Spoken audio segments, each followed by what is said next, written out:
그 다음 설명해 볼 분자는 C2H4라고 하는 녀석인데 얘 이름이 에틴이라는 이름이 있거든요.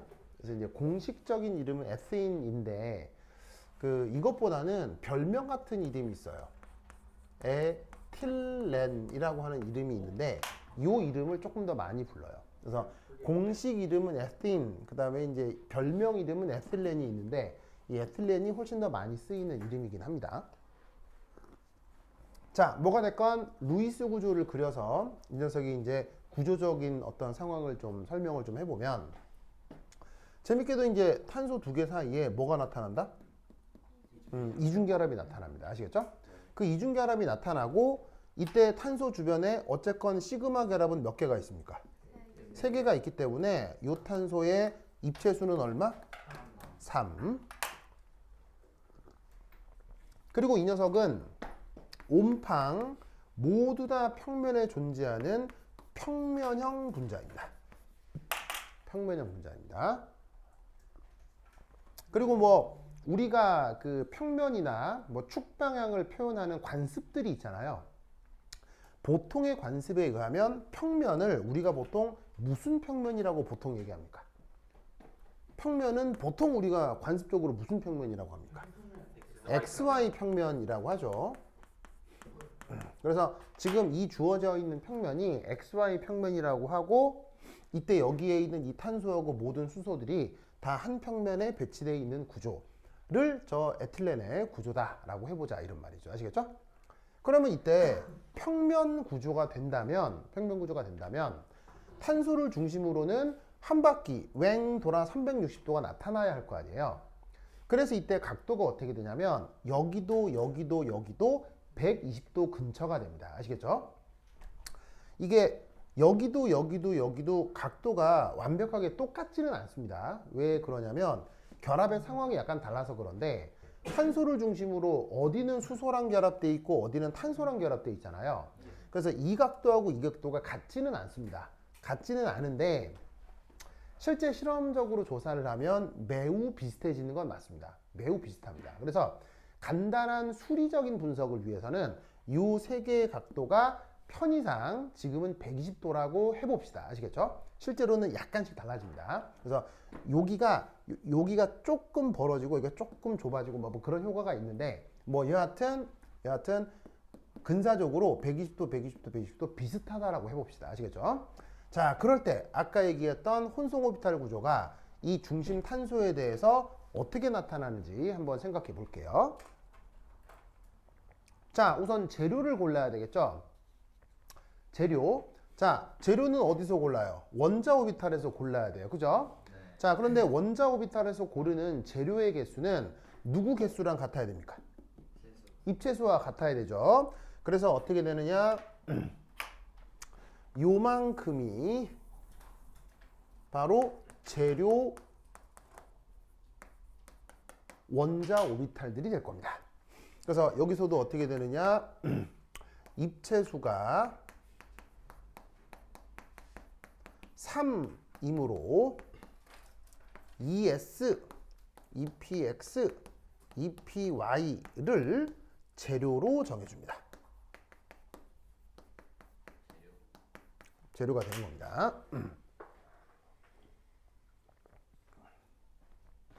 당연히 그럼 혼성화 결과도 몇 개가 나타나야 돼요? 혼성화 결과 3개가 반드시 또 나타나야 하지요.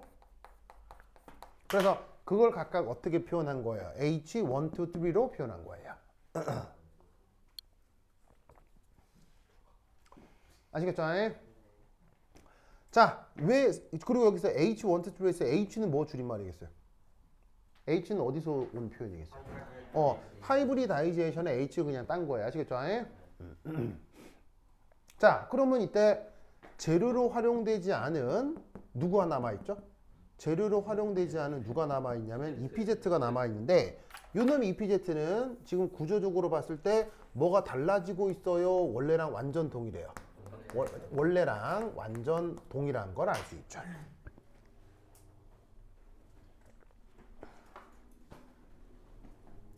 그러면 이때 만들어진 HI의 에너지 준위는 어떻게 생각해 볼 수 있냐면 기존 ES, EPX, EPY 준위의 산술 평균이랍니다.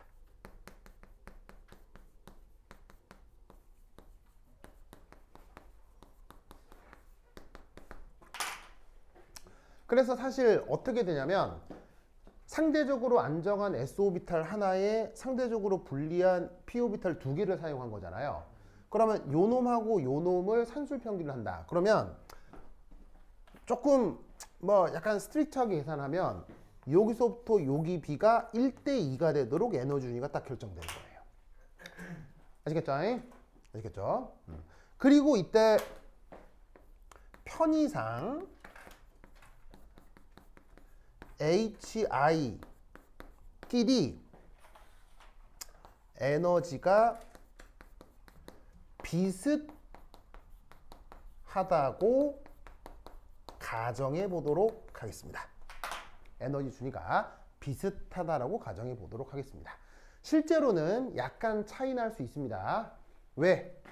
탄소 수소 결합력하고 탄소 시그마 결합력하고 같지는 않을 거 아니에요. 차이가 나긴 납니다. 근데 그거마저도 다 이렇게 분리해서 계산하면 계산량이 너무 많아지니까 실제로도 탄소 수소 단일결합이나 탄소 단일결합이나 결합력이 비슷하거든요. 비슷하기 때문에 이 경우 계산의 단순화를 위해서 같다라고 가정을 해보겠습니다. 알겠죠? 그리고 이때 HI는 XY 평면 방향성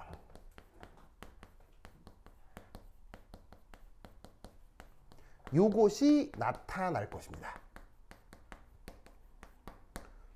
자, 왜냐하면 해물찜을 만들었는데 거기 꽃게도 넣고 새우도 넣으면 해물찜에서 꽃게 맛도 나고 새우 맛도 날 거 아니에요. 뭐 되게 당연한 얘기하는 거예요? 말도 안 되는 얘기하는 거예요? 그럼 당연한 얘기 하는 거잖아요. 그럼 이 말이 무슨 말이냐? 재료를 어떤 걸 썼어요? PX를 썼죠. PY를 썼죠. PX는 전자밀도 분포가 주로 어디서 발견되는 거예요? 전자가 X축에서 주로 발견되는 거고 Y인 PY는 Y축에서 전자가 주로 발견되잖아요. 이 두 개를 섞은 거예요. 그럼 전자 분포가 어디서 주로 많이 발견되겠어요? XY 평면에서 많이 발견이 되겠죠? 그래서 어떻게 된다? 만들어 놓은 H1, 2, 3는 지금 XY 평면에서 전자가 발견될 확률이 높게 구조적으로 나타나 있을 거란 얘기예요. 뭐만 알겠죠? 알겠죠? 그리고 서로 120도가 되도록 수리적으로 어떻게 해놨겠어요? 조작을 해 놓았을 거란 얘기죠. 왜 하필 120도? 실험적으로 예측되는 각도가 120도니까. 아시겠죠? 알겠죠? 그리고 아까 말씀드렸다시피 여기 전자 배치는 어떻게? 전자 배치는 어떻게? 홀전자 최대로 전자 배치하겠습니다. 홀전자 최대로 전자 배치하겠습니다. 그게 사실은 어떤 이론의 특징이라고 했죠? 밸런스 본드 이론의 특징이라고 했죠. 자, 여기 어쨌건 탄소는 최외곽 전자가 몇 개임? 어쨌건 탄소는 최외곽 전자가 몇 개임? 4개니까 4개를 그냥 다짜고짜 뭐가 많아지도록? 홀전자가 많아지도록. 그러면 어떻게? 요렇게. 알겠죠? 저렇게 전자 배치를 합니다. 이게 되게 이상한 전자 배치인데 저게 왜 이상한지는 나중에 얘기해 보도록 하고 어쨌건 저렇게 배치하라고 명령하는 것이 바로 밸런스 본드 띠오리다. 됐죠? 자, 그리고 이따 여기에 있는 이 H1, 2, 3 굳이 이름을 부르자면 무슨 혼성 오비탈이라고 해주면 되겠어요? 바로 ES, EPX, EPY 혼성으로 재료를 나열해도 되죠. 그런데 편의상 어떻게 불러도 된다? sp2 혼성이라고 부르자. 말의 뜻은 혼성화를 할 때 s오비탈 1개에 p오비탈 2개를 활용해서 만들었다 라고 생각해 주면 되겠네요. 아시겠죠? 그러면 이때 3, 4, 그 다음 5 이 경우 그러면 S 캐릭터 자 어떻게 계산되면 되겠어요?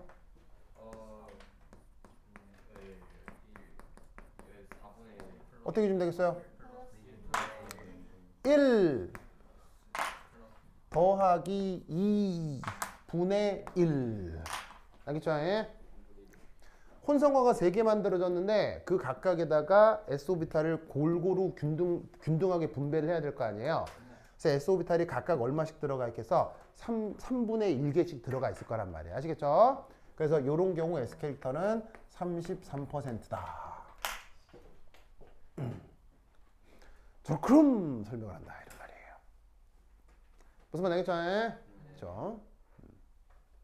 그러면 이때 여기서 1, 2, 3, 4, 5, 그 다음 6, sp2 탄소의 로컬 구조. 로컬 구조. 이게 어떻게 되는지 한번 살펴보도록 하겠습니다. 자, 탄소를 중심으로 혼성 오비탈이 몇 개 만들어졌어요? H1, 2, 3, 3개가 만들어졌죠? 근데 서로 간에는 무슨 방향성으로 나타난다고요? 서로가 XY 평면에 주로 나타나고 서로 각도가 뭐라고요? 120도라고 했죠? 그럼 이걸 어떻게 표현하느냐?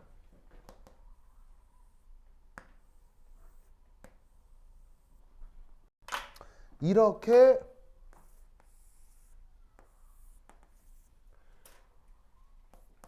XY 평면 위에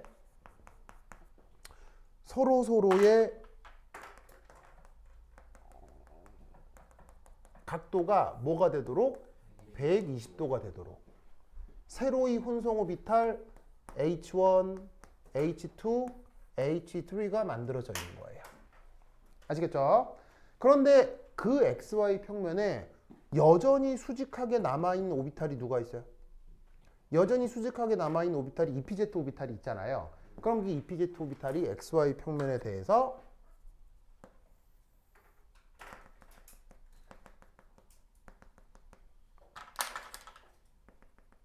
요렇게 서로 수직하게 무슨 말 알겠어요? 평면을 가로지르게 EPZ 오비탈이 요렇게 남아있는 이 상황이 sp2 혼성을 하는 탄소의 지역적 구조가 되는 겁니다. 뭔 말인지 알겠죠? 이해하셨습니까? 됐죠? 그러면 이때 여기에 각각의 혼성 오비탈과 PZ 오비탈에 전자가 어떻게 배치가 돼 있어요? 전자가 홀 이렇게 배치가 돼 있죠? 그게 여기서 홀전자가 4개가 되도록 이렇게 전자 배치가 되어 있는 것이 sp2 혼성을 하는 탄소의 지역 구조입니다. 됐죠? 됐죠? 이거 기억하시고요. 아이고. 자, 그렇습니까? 그렇죠. 그러면 이때 드디어 1, 2, 그 다음 3. 1, 2, 3. 오. 고마워요. 왜지? 여기 약간 그 뭐냐? 와이파이가 약간 약한 모양인데. 저 어떨까? 자, 이것만 하고 쉬겠습니다. 자, 봅시다. 자, 입체 구조 보자. 입체 구조. 뭐 실수밖에 없는 게 내용을 끊고 그 다음으로 넘어가야 돼가지고. 자, 입체 구조. 자, 그럼 잘 봐요.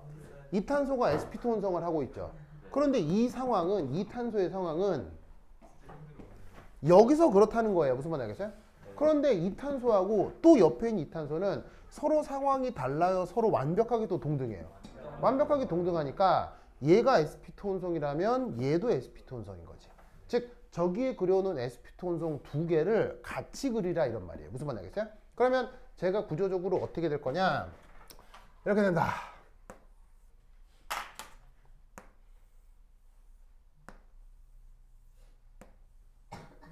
짜잔.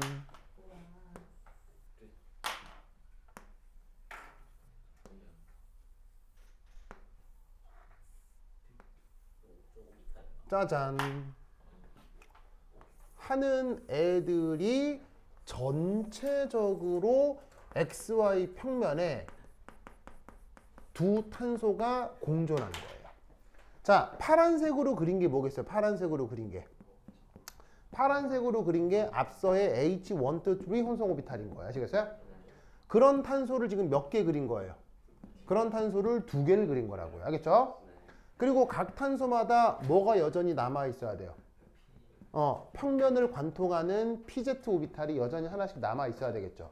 그걸 지금 여기서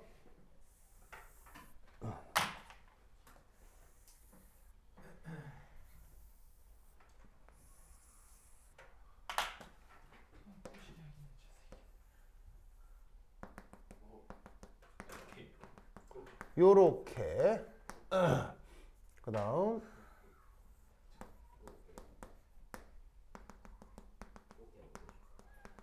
요렇게 그릴 수 있다 이런 뜻이지. 됐습니까? 그래서 아까 앞에서 그렸던 sp2 혼성 탄소를 그냥 두 개 그린 거예요. 두 개. 아시겠죠? 두 개. 그런데 각 탄소마다 최외각 전자가 몇 개? 최외각 전자가 4개, 4개 아시겠죠? 그러면 이 4개의 최외각 전자가 여기서 하나, 둘, 셋, 넷 이렇게 있을 수 있고요. 그 다음 이 탄소에도 최외각 전자가 하나, 둘, 셋, 4개가 있을 수 있다 이런 말이에요. 뭔 뜻인지 아시겠죠? 이럴 때 이 탄소의 홀전자와 이 탄소의 홀전자가 혼성 오비탈이 겹쳐지면서 만들어지는 이 결합을 이걸 시그마라고 하는 거예요. 요걸 시그마라고 했던 거예요. 뭔 뜻인지 아시겠죠? 그 다음 요 또 각 탄소에는 또 어떤 원자가 또 붙어 있어요.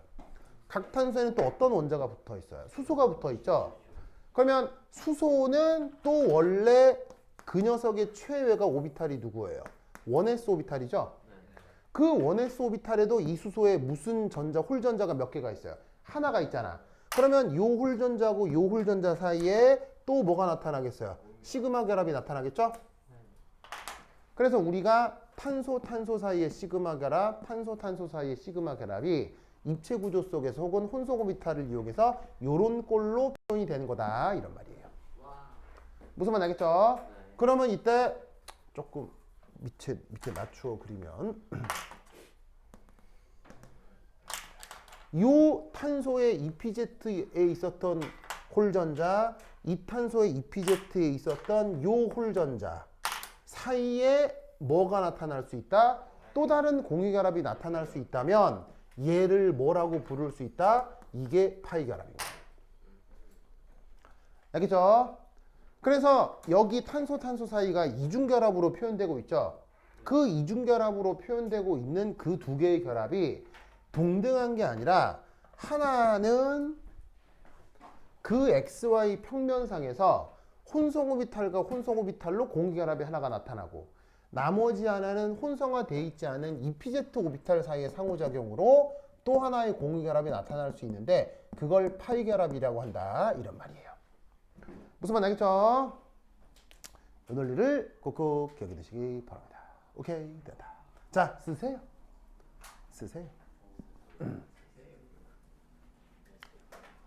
자, 썼나요? 썼죠? 이 입체, 그러면 이제 여기 수소 말고 여기도 다 붙어 있다라고 하면 저 구조가 되는 거예요. 알겠죠? 이때 이 입체 구조 속에서 시그마 결합도 나타나고 파이 결합도 나타나잖아요. 그럼 여기서 이 시그마 결합의 특징을 좀 살피면 이 녀석은 결합 전자 쌍이 어디에 있느냐? 핵간축에 주로 분포한다라는 걸 알 수 있죠. 자, 핵간축은 그냥 한자말을 그대로 풀면 핵 사이의 축. 알겠죠? 핵 사이의 축. 자, 무슨 말이냐면 지금 시그마 결합전자쌍이 어디가 시그마 결합전자쌍이에요? 요것도 시그마고 요것도 시그마잖아요. 그럼 생각해봐. 탄소 원자 핵 여기 있겠지. 탄소 원자 핵 여기 있겠지. 그거를 잇는 가상적인 선을 핵간축이라고 한다면 그 전자쌍이 여기 핵간축 사이에 있잖아. 이런 걸 시그마라고 한다고. 여기 수소 원자 핵이 있겠지. 탄소 원자 핵이 있겠지. 그걸 잇는 가상적인 핵간축에 누가 있는 거야? 전자쌍이 있는 거지. 그걸 뭐라고 부른다? 시그마 결합이라고 한다. 이런 말이에요. 네. 너 또 뭐 됐죠? 됐죠? 오늘 일을 그 기억해 두시기 바랍니다. 자, 그리고 이때 여기서부터 이제 어떤 생각을 해볼 수가 있냐면 두 번째 시그마 말고 파이 결합. 파이 결합은 그러면 어떻게 생각할 수가 있냐면 저 결합 전자쌍이 어떻게 된다? 핵간축에서 벗어나 있구나 라고 생각해 볼 수 있다는 거죠. 자, 지금 EPZ 오비탈은 탄소와 탄소 사이에서 나타나는 파이 결합을 설명해 주는 건 맞는데 이 파이 결합이 지금 탄소와 탄소 사이 핵간축에 있는 전자예요? 탄소하고 탄소 핵간축에서 벗어나 있는 전자들이에요. 벗어나 있는 전자들이죠. 그런 결합을 특징을 갖는 게 바로 파이 결합이다. 이렇게 생각하시면 됩니다.